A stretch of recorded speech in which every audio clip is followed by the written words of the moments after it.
Di zaman Presiden Pak SBY, jalan tak berbayar yang dibangun adalah sepanjang 144.000 atau 7,5 kali lipat.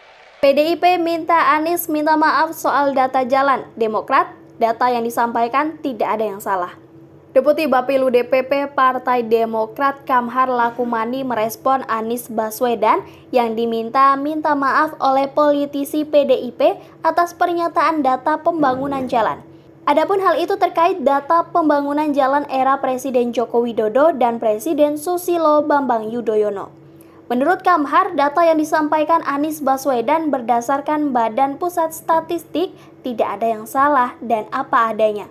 Kutipan data BPS yang disampaikan Mas Anies tak ada yang salah. Data yang tersaji dari BPS seperti itu adanya. Jika kemudian Kementerian PUPR melalui Dirjen Bina Marga Hedi Rahadian panik dan kebakaran jenggot setelah data itu dipresentasikan ke publik, itu yang justru patut dipertanyakan, mengingat bahwa sejak dulu penyajian data di BPS seperti itu, kata Kamhar dalam keterangannya. Kamhar melanjutkan terlepas dari motif pihak-pihak yang menjadikan ini polemik, terang benderang bahwa data BPS ini menegaskan prioritas dan bentuk keberpihakan pemerintah. Kebijakan pemerintahan Pak SBY termasuk dalam pembangunan infrastrukturnya nafas dan jiwanya pro rakyat.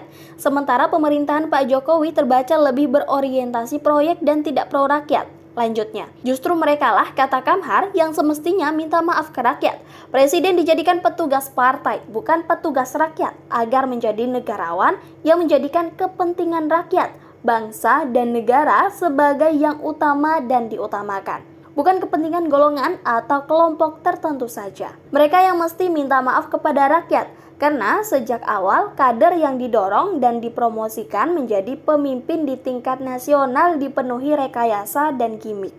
Model pemimpin yang hanya pandai mengumbar janji namun tak cakap dalam menunaikannya, kata Kamhar. Jokowi dikatakan Kamhar juga model kepemimpinan top down yang mengabaikan aspirasi dan diskursus di ruang publik seperti pemindahan IKN, Undang-Undang Ciptaker, dan sebagainya. Termasuk punya andil besar atas terjadinya kemerosotan pada sistem ketatanegaraan kita, kemunduran demokrasi, maraknya korupsi, dan hukum yang tajam ke lawan namun tumpul ke kawan, katanya.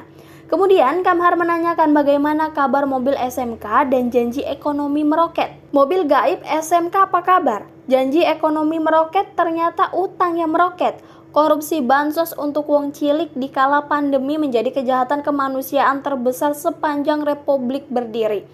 Katanya partai wong cilik, nyatanya jatah wong cilik diembat juga. Masih banyak sekali catatan kelam dalam 2 periode pemerintahan sekarang yang menunggu giliran untuk terkuak. Tak selamanya bisa ditutupi, jadi mereka yang semestinya minta maaf kepada rakyat. Tutupnya.